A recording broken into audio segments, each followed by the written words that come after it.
Hey queer friends, are you ready to be inspired? Welcome to Season 5 of Coming Out and Beyond, a podcast that shares stories from the lgbtqia+ community.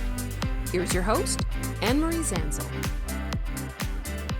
Hi, this is Miriam Zanzal, and I want to welcome you back to another episode of Coming Out and Beyond, LGBTQIA+ stories. And I think this is the fourth time I am having Miriam Grace back. She is a psychotherapist located in the UK. She has over 34 years of experience as a therapist specializing in trauma and relationship, and now researches and writes about women in midlife, menopause, and women coming out later in life. She runs workshops for lesbian heartbreak, therapy groups, couples counseling, and individual psychotherapy, as well as offering some of her topics as modular distance learning and free YouTube videos. She's now becoming a reoccurring regular guest on the show, and this is actually her fourth appearance. Miriam, welcome to the show. Hi, it's good. It's good to be back. I'm so glad we can continue the conversation that we were having in another episode, although this will stand alone. This was they are connected. Miriam was on the show before because we were talking about estrangement between children and parents. And in that episode, I shared my own estrangement from my second child. That was one of the most downloaded episodes that I have had. And so obviously Miriam and I struck a nerve somewhere. I have a part two to that.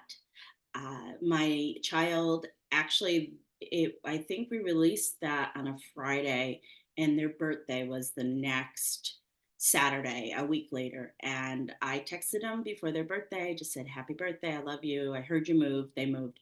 And I just want you to hope you have a great day. And they texted me back. It was the first time in over a year and a half that they did. I have since texted them a couple of times.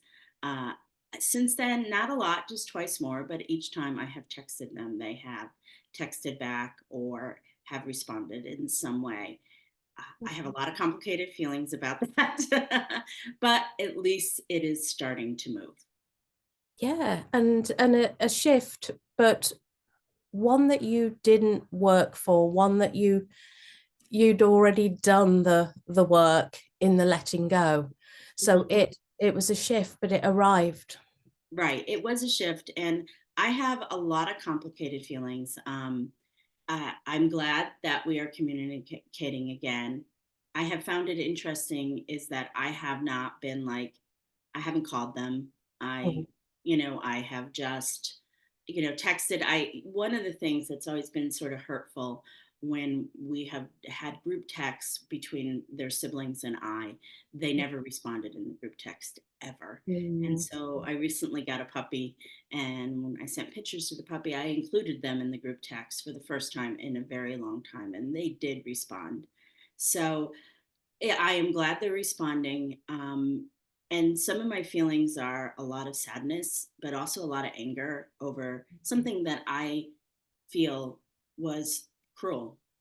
So one of the things I had all these things going around in my head, and then I wrote an email. I didn't send it, but I'm always a big believer of writing stuff down and didn't send it. And and I said, "I am so glad we are in contact again. I love you and I miss you.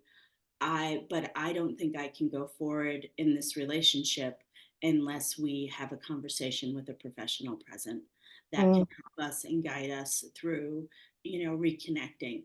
I didn't send it. It's too early to send that yet. We're just yes, so but it's helped me tremendously. It's like I wrote down all the things that kept swirling in my head, and it's written down. I don't have to think about it anymore. I'm okay with it, how everything is now. I am not rushing it back into the relationship. When someone betrays your trust, even if it's a kid, sometimes we have to. I don't want to rush back into the relationship. Don't worry, we'll edit this out. But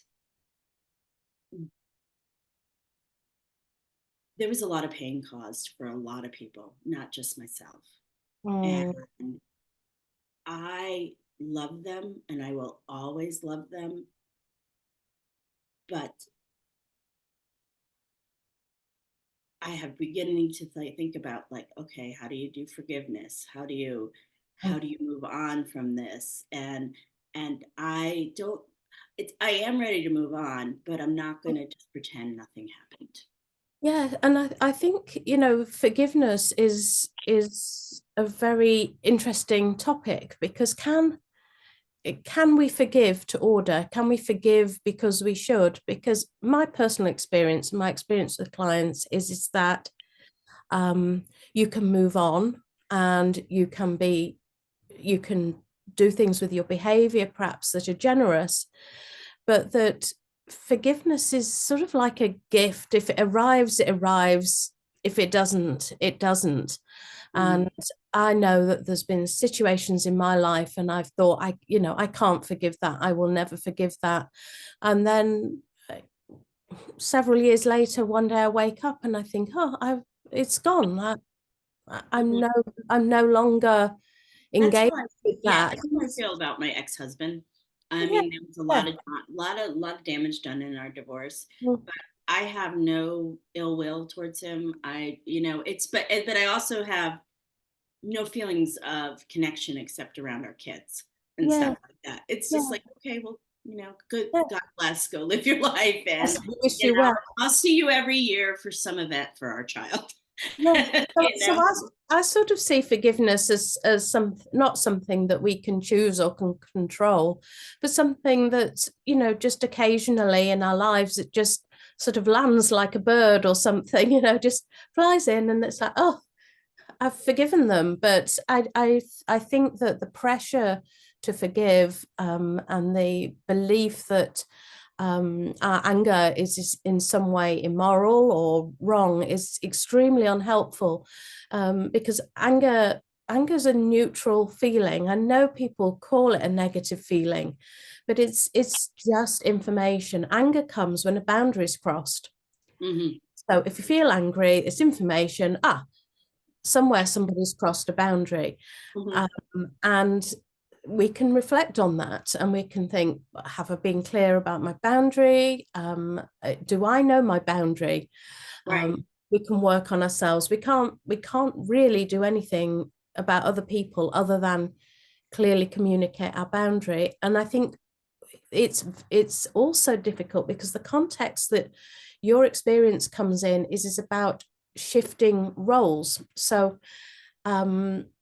with the infant, with the child, it's unconditional, and Oh, and yeah.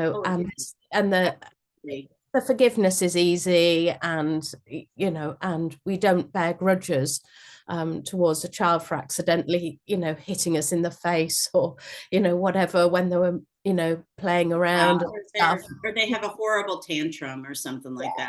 We You don't bear Yeah, we grudges. can sort of just, okay, this is raising a small child. Yeah. So there is a biological imperative that the mother forgives, and I'm using the word mother. Primary caregiver is a perhaps a longer version of that, but that the mother, um, that she forgives. So it's at that stage, it's really wired into us, and we practice that. And as we know, in all our conversations, anything we practice again and again and again becomes, wired in.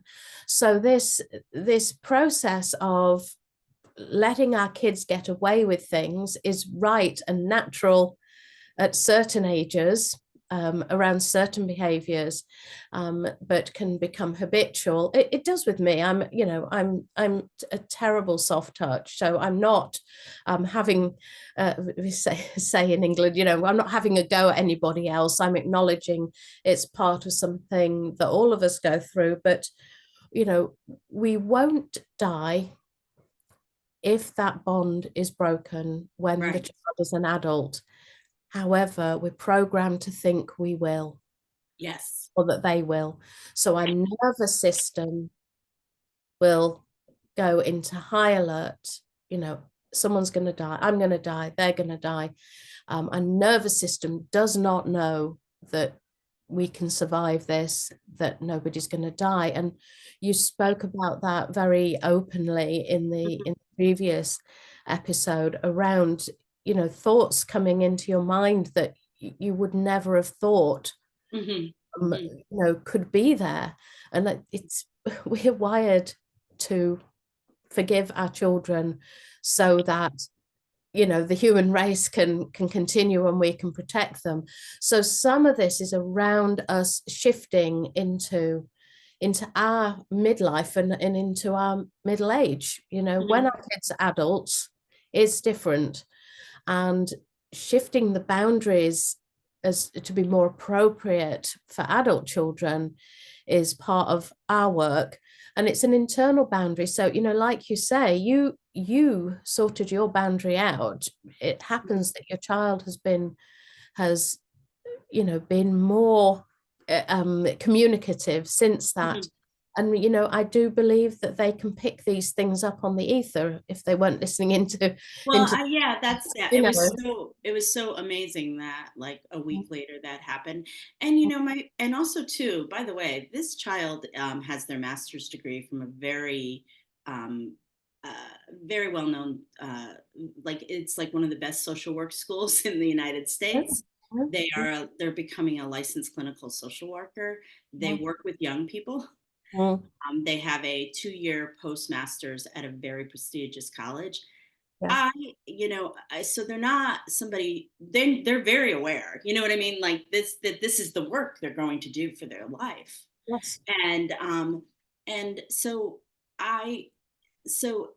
with this kid, I also know that when I was in a master's program, a lot of times people get together and they talk about who had the worst childhood.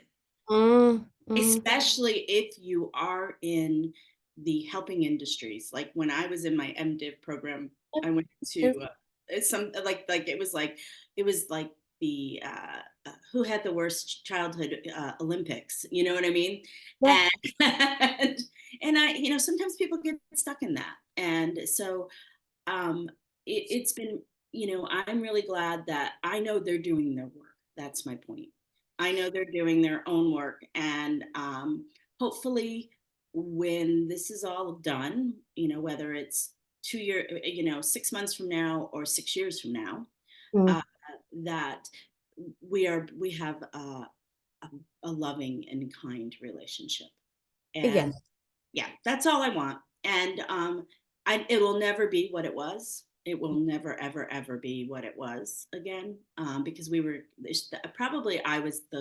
was the child I was closest to when we were growing up. It'll never be at that again, but that's okay, because in a lot of ways that was unhealthy for a lot of different reasons that I don't want to get into because of my privacy, but also because Miriam has some really wonderful things to talk about today. And we're going to be talking about parenting young adults. So many of us in the later in life community, or people going through a gray divorce right now, and that gray divorces are on the rise. Gray divorces are people who get divorced post 50. They're and they're on the rise more than ever. And so when divorces happen, when other things happen in families' lives, a lot of times adult children can have a hard time on it, dealing with it. But also adult children can have a hard time dealing with, if your family you stay married to your first spouse for your entire life, you know, kids can have a really hard time with things. And so we want to talk about parenting adults. And so Miriam has created a really, really helpful a helpful handout, which we're going to attach to this episode so that you can see it and you can look at it yourself. But you have basically divided parenting young adults to 2 different categories. I have. So let's talk about it. So category 1. Well, I'd like to put it in the context of what you were saying about the social work training and your training, my training as a psychotherapist. You know that one of my areas is really challenging the innate sexism within society and within the culture of mother bashing. Mhm. And it's still very popular. So I'm trying to develop a different context for all of our work. Chances are, if you're listening to this podcast, you might have developed attraction for other women, or you may be thinking that you possibly may not be straight. And, sometimes women find themselves falling in love with other women very unexpectedly.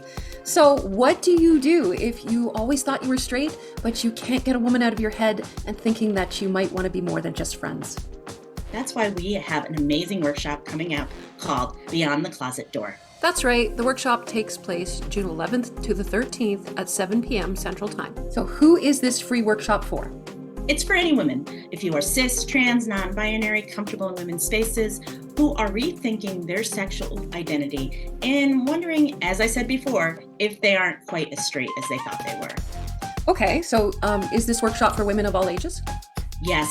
Actually, later in life is self-defined. The youngest people we've had in our program have been in their mid-20s, while the oldest have been 75 plus. Well, that sounds great. So how does someone sign up for the free workshop? Go to the link at comingoutssupport.net and you'll find it on our podcast show notes too.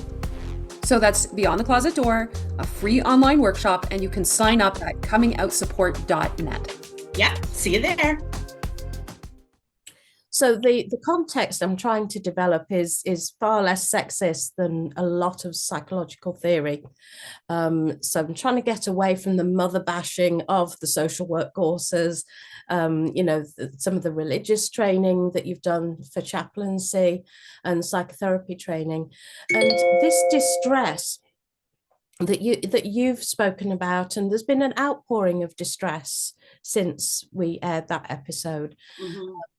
This distress is not new. You told me about 30% of people experience this type of estrangement. Yes, at least once in their lifetime. Yes. And sometimes it's permanent. Which is incredible. And I'm even brought back to, the story of the prodigal son. Mm-hmm. And what we've got with the prodigal son story is somebody with no boundaries. Mm-hmm. Right, okay. So because when the prodigal son comes back and it's welcomed with open arms and they kill the fatted calf, I know it's an analogy about something else, but yes. The other child says, what the hell are you doing? Right.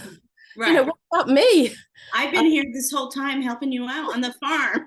And you're welcoming him, this jerk back who abandoned us. Exactly. So this story, that we're working through, for you and other people at a personal level, is an old story, and it's a common story. So that's important regarding the shame that we spoke about last time. We need to remove the shame from this. This is normal. Mm-hmm. Or common, let's say. This is common, and it's not your fault. Mm-hmm. It's an opportunity to reset some of that conditioning that we're saying that we had in order to help our child survive and live, mm-hmm. So that we can move into a different way of being a mother and of parenting, and have different boundaries to the ones that were necessary before. So we don't, it's an opportunity not to get stuck in our ways. And let's face it, back in the days of the prodigal son, we'd probably be dead by the time they came back. We live long at 30. we have our good health and longer lives. So okay, so category 3, I think, is where I will start, because category 3 is I love category 3, and it doesn't exist, only for certain moments. So I've put category 3 is where there's a capacity for flexibility in roles, such as caring for the parent when they're sick, taking them shopping, showing empathy and interest in their views, their feelings and ideas. Genuine enjoyment of the parent's company is expressed. Laughter is frequent, and there are elements of spontaneous affection and requests for parental interest in their life choices. Now, I do have that with my kids, but not all the time. Yeah, I have that with my kids, a couple of my kids. Yeah. I have 4, so 2 of my kids, I definitely absolutely have that. Yeah. Absolutely. Yeah, and it was, it was sweet this week when I was sick.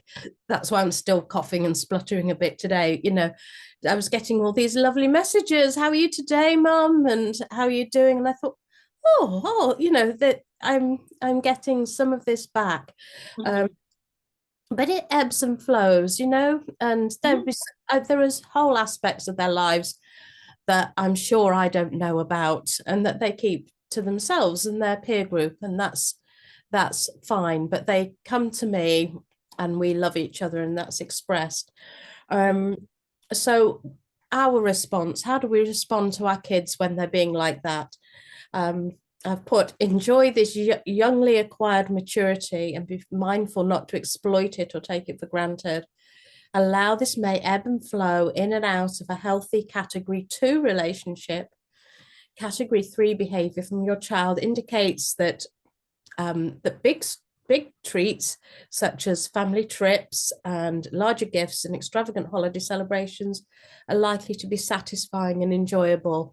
I think probably some of us have experienced being generous and having that thrown back in our faces. We've had a few rather um, distressing Christmases, for example, Right. where we've gone all out and and there's been some drama or some problem Mhm. about things, so it wasn't worth the physical effort and the expense of doing that when the child was still in a place of trashing us. Well, it's almost like when we try to do that when they're not in a place of category 3, it's almost like, I think, here, love me. This is, look, remember this, remember that. We've got all this, and I do agree when a child is not in a place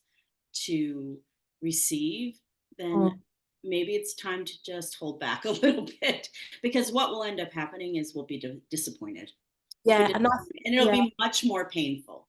I think my personal conditioning is that if someone is angry with me or disappointed, that I should try harder, and Mhm. and that just makes it worse and worse and worse, and my resentment grows as Mhm. well, so that my capacity to not react Mhm. to their behavior Mhm. um, it is diminished as well. So this is an important one for me to just remember.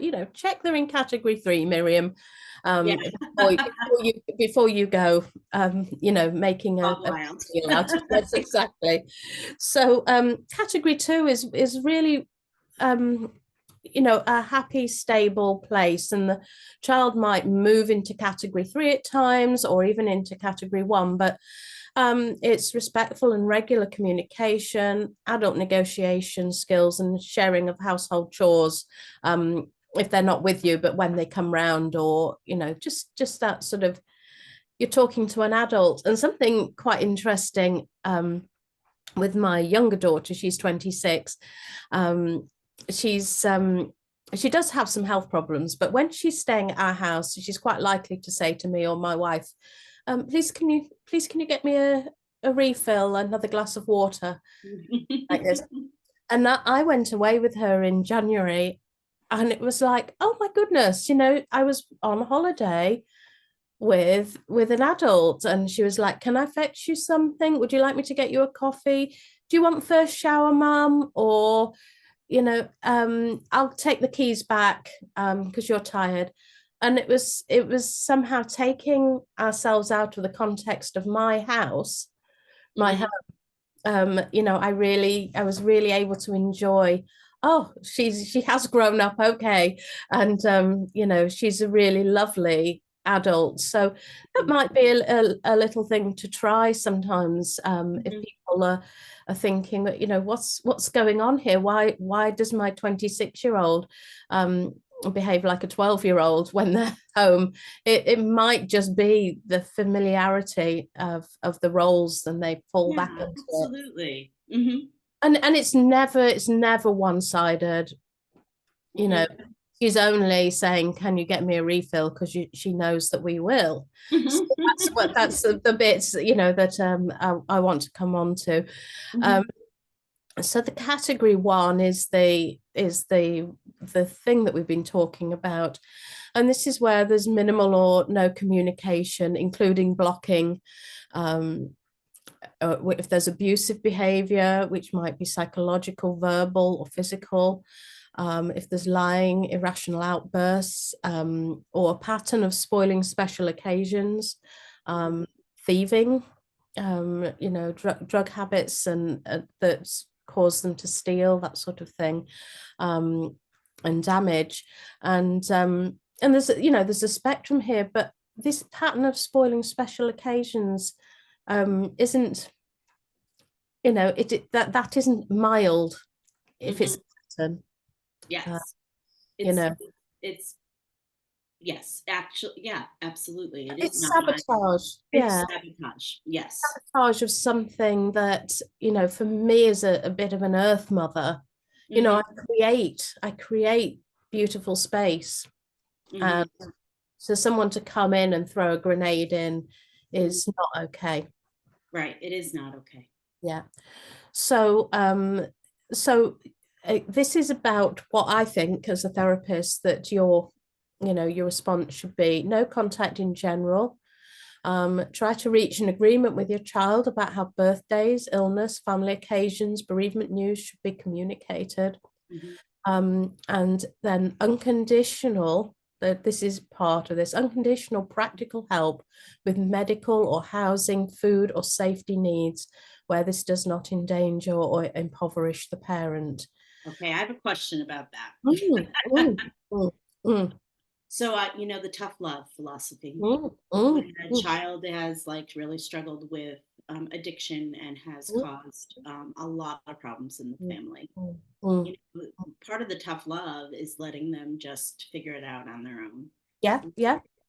Where and when and if does that fit in? Well, I think it does depend whether they're in treatment, in which case that is something that can be really negotiated with your child, and, you know, whatever the treatment is suggesting for them. I mean, when I say unconditional practical help doesn't mean necessarily dishing things out or rescuing them, but it can be giving them a phone number, charity.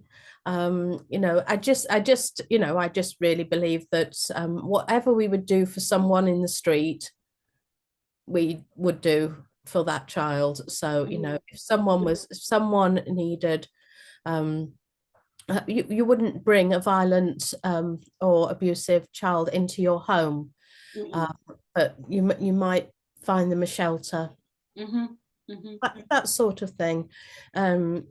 So, and yeah, and I think you're right to sort of really question, what does that mean, practical help.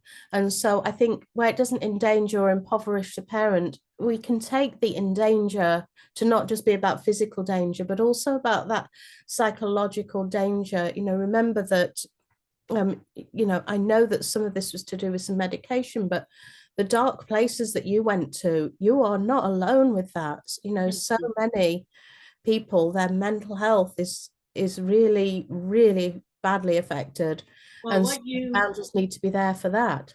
well, honestly, Miriam, in the beginning of this conversation, you gave me a lot of comfort because you said that it's like biologically wired, you know, and so one of my about the later in life experience, one of the things is I talk about is cognitive dissonance, because we have, you know, you have a certain set of beliefs and values that you live by, and then all of a sudden some of the things that you have lived by your entire life is challenged when you come out later in life.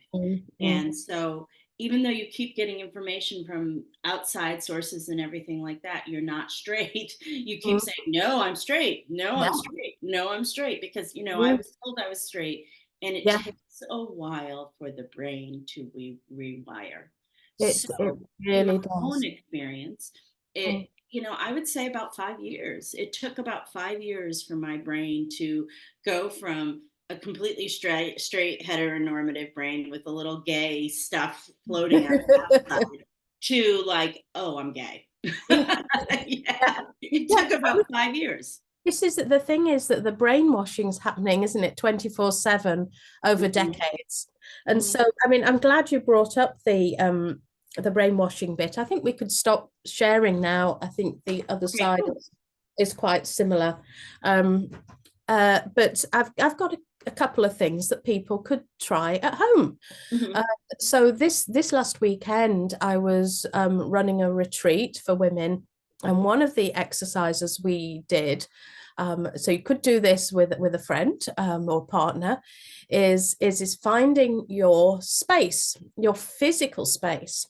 So you stand in the middle of the room, and your friend walks towards you, and when they get too close, you say, stand, stop, back off, and find mhm.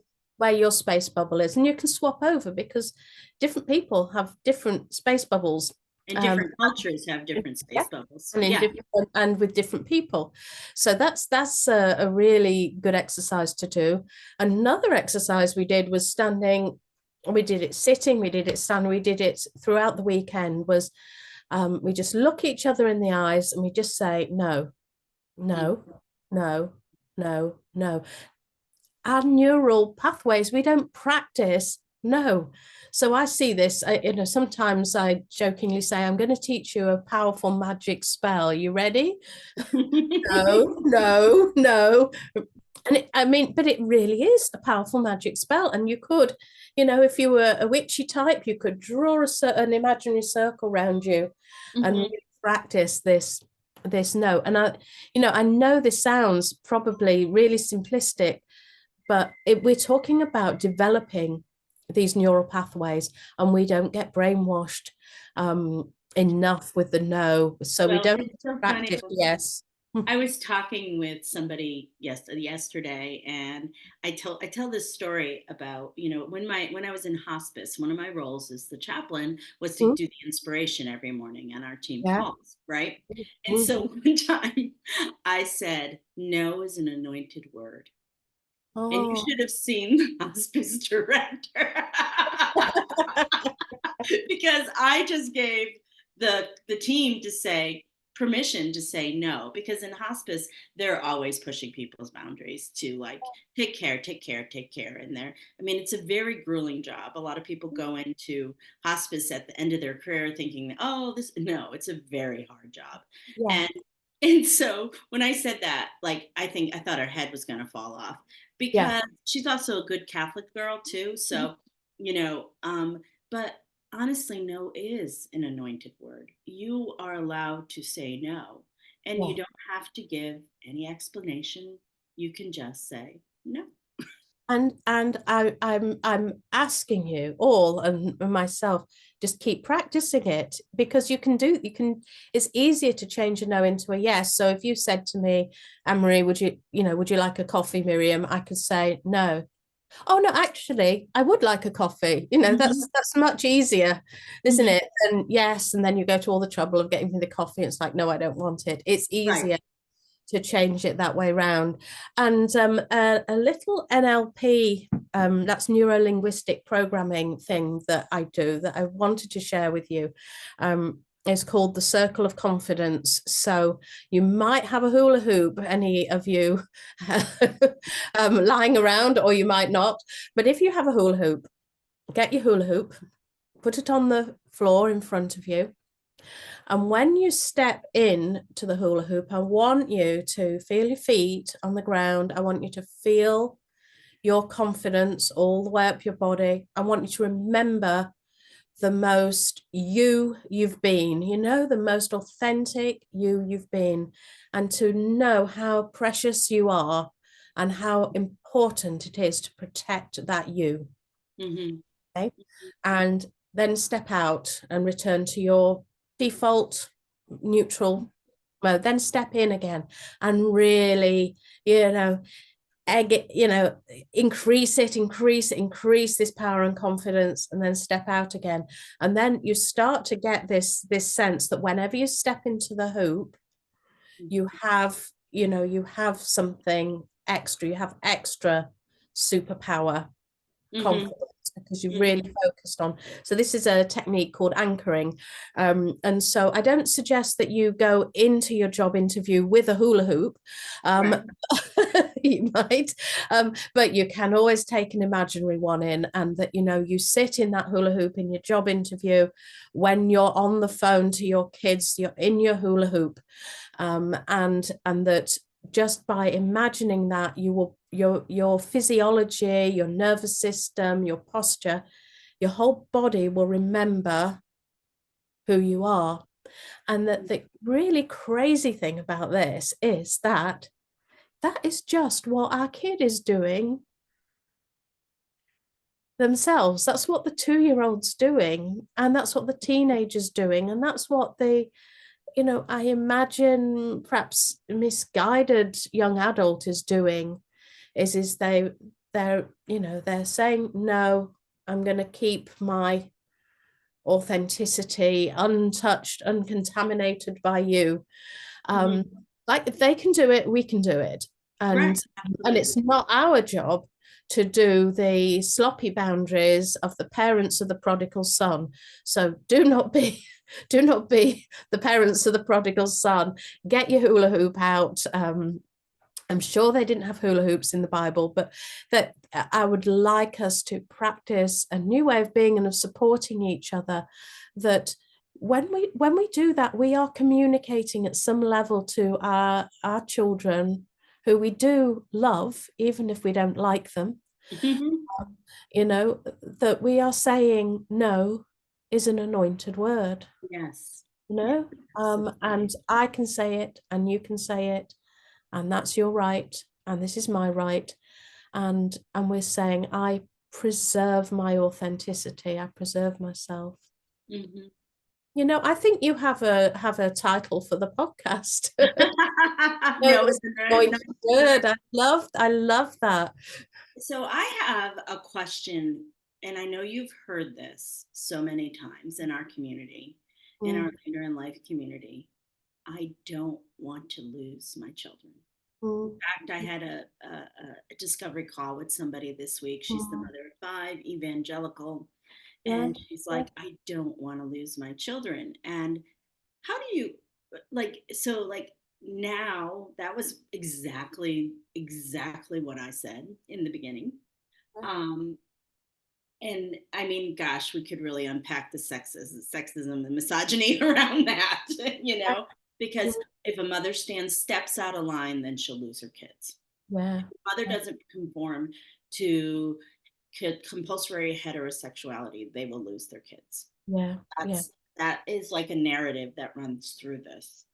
What would you respond? Because what I responded is that, no, you won't, but there's a possibility there might be some. I like to be real with people. I don't want to scare them, but I said, I've experienced that, and I'm actually, I reassured her I'm back in contact and everything. I said, but you'll be okay even if that happens. And so how would you respond to it? I'm just curious. Well, I think that some of it comes back to what I was saying. We're wired to think we will die, or someone will die, if the bond is broken with the child. So the feelings are very, very real and very powerful. Absolutely, yeah. However, you will not die. And I think, if somebody says to me, I don't want to lose my children, I'd say, of course you don't, and I don't want to lose mine. But hand on heart, I can't guarantee I won't lose my children, or you won't lose yours, or that somebody coming out might not lose theirs, or somebody staying in a straight marriage might not lose their children, and or a straight mama might. And we don't want them to be in a car accident. We don't want them to do an accidental drug overdose. We don't, this is it's a primary force in us to keep our children alive. So I absolutely understand the feeling, but we mistakenly think that our actions bring about a consequence of certainty that our children won't leave us. Mm-hmm. And when we do that, we imprison ourselves. And it's not Mm-hmm. even true. It's not true. You could be perfect, and they, Oh yeah, we can't absolutely. guarantee that you won't lose them. So it's more about, can I trust myself? Can I trust that I will be okay? That I am held, that I am strong, and all this woman, this person you took a call with, all that person is facing is a feeling she's always had since having children, and always will have, and that we all have if we have children, but it's just being really brought into the Well, forefront. and also too, she comes from evangelical tradition. Yeah. When her and her husband divorced before any of this happened, he was the pastor and she was cast out, and he Of was held up by the congregation, which happens to women all the time. course, of And course. you know, I think one of the greatest gifts about coming out later in life for me has been able to, I have really shifted the lens in which I look at the world. And Mm. a lot like you, I see the patriarchy and the misogyny. We almost have, for some people, it's almost like Stockholm syndrome. We're trapped in this thing, but um, we're so conditioned that we don't even see. I didn't see it for I years. didn't. I No. didn't either. And I'm really curious too. And you and I are both white. We're both women of a certain amount of privilege. And I Yes. also am wondering, like, for people who don't have the type of privilege we do, Mm, mm, mm. who haven't experienced, the privilege of education, the privilege of wealth, who haven't experienced that. Where does this apply to them across the board too? Do you mean estrangement or No, your system of belief. conditioning? Yeah, The conditioning. your three categories. Is there different relationships categories for um, people that have faced other struggles than we have? They've just had different struggles. I think that, when you talk about our privilege, you're talking about our capacity to stop, to feel, to Hmm. reflect, to become aware of who we are. And Hmm. it is, as you say, it is quite a struggle for us to, to become aware of who we are. Let's face it, it's taken us decades. Hmm. The more disadvantaged you are socially, the less time there is Yeah, to that's what I was thinking about. stop, to feel, to and so, in a sense, it is, if it's a bit more hand to mouth, and you're working 2 or 3 jobs, and there's a lot of drama going on around you, the opportunity to sit and think, who am I? Who's my authentic self? Mhm. Do I fancy women? Is less apparent.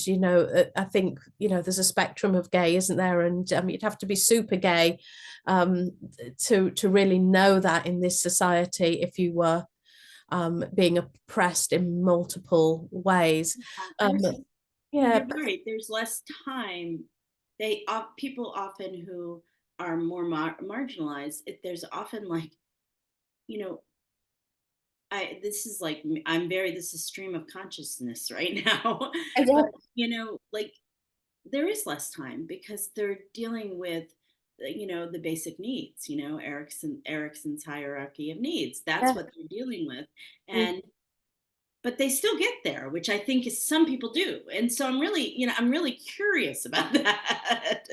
Well, I mean, I like to think that this is something where psychotherapy goes beyond psychotherapy and moves into something spiritual, which is about that authenticity and being comfortable in our own skin. Mhm.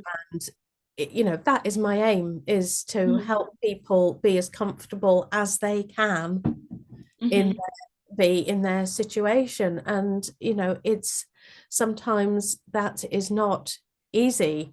If we're talking about disability, for example, or race, to be comfortable in our own skins, and sexuality, of course. So this capacity to reflect is heightened the more privilege we have. But I think that there are just some really bold, brave women out there, and we can think of many sort of icons, great authors and so on, who've been horrifically abused as children, suffered racism, written beautiful empowering books. Yeah, empowering. Yeah. So it's a spiritual thing, I think. Well, and it's actually so funny because I said that for some of my clients, this midlife journey is, a spiritual awakening. Not everybody who comes out later in life is it a spiritual awakening, but for a lot of people, it is. They start to reframe everything they've ever thought. They start to change the lens. And I also find that people who come out later in life often can have enormous amounts of compassion and empathy for people. Yes. I've noticed that even within myself, where back in the day, I might have been more judgy, but now I'm like just sort of curious. I mean, like, I'm curious about Donald Trump and the kind of abuse he suffered in childhood, because I'm like, that somebody like that is created from a lot of bad family dynamics going on. Oh, please don't make me be his therapist, please. So Miriam, I'm going to end this episode with talking about parenting young adults with grace. And I love acronyms. So grace is an acronym, and oh gosh, it's Miriam's last name. So can you talk a little bit about that today? Well, I think one of the really important things to notice is that when the E stands for empathy, for example, and the G for generosity, is remember that applies to you. Yeah. And this ties in beautifully with what we were saying about the spirituality of midlife. And it is, a lot of classical psychoanalysis says first half of life, of adult life, we're establishing ourselves in the world. We make a family, we make a career, we find this sort of identity. And I always say we find that identity by trying on the identities we've seen from our parents. We try those on for size, and then there we are. And the second half of life is a much more internal and spiritual journey, and we don't care what people think. The wonderful estrogen drops. We start to feel angry, we start to feel put on, we start to find our authenticity, our compassion, our love, our generosity. And I think the grace idea really applies to all our relationships, because if we can give ourselves that generosity to say no, and that empathy to understand why it's important that we say no, then we're standing firmly, perhaps in a hula hoop, but we're standing firmly in our identity. We're just bringing something that's deep and wise, and that's what older women are, were traditionally for. So it is around parenting older children, but it's around parenting ourselves, parenting our community, caring for each other, caring for our friends and our partners, and just coming from this place that's been through a lot of stuff, but come out the other side. And we do come out the other side. It doesn't mean to say there aren't losses. There's a phrase that I'll have to come back again. I keep inviting myself back, but I have to come back to you about the importance of safe uncertainty. Put those two words together. Oh, you will now have, oh, darn it. I have to come back to talk about safe uncertainty, and we can be safe, and we can be safe, and while uncertainty is around us. And of course, we're living in uncertainty with, we've got elections coming up here, you've got elections coming up there. So we are living in uncertainty. You know, you've got elections coming up there, we've got elections coming up here, we've got ice caps melting, you know, and our kids are getting into cars and driving around as if that's a safe thing to do. There is no certainty, Right. but there is safety. There is safety within us. And when we're coming from that place where we can say no, where we can be wise women, then we have something to offer, which is a place of safety, and the people around us, they'll get that.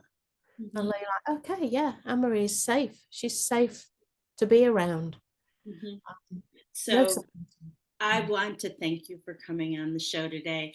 Miriam generously identified the G and the E in GRACE. And so Miriam's partnering young adults with GRACE.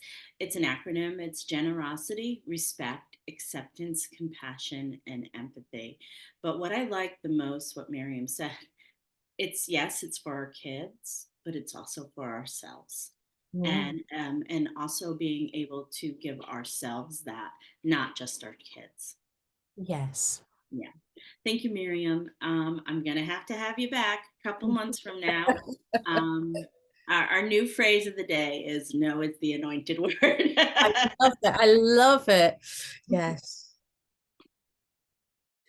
You've been listening to Coming Out and Beyond, LGBTQIA plus stories with Anne-Marie Zanzal. New episodes of the Coming Out and Beyond podcast drop every other Friday. You can tune in at Apple Podcasts, Spotify, Google Podcasts, and at annemariezanzal.com. Be sure to hit subscribe when tuning in so you never miss an episode. And for more resources, articles, videos, and a free downloadable guide for coming out later in life, visit annemariezanzal.com.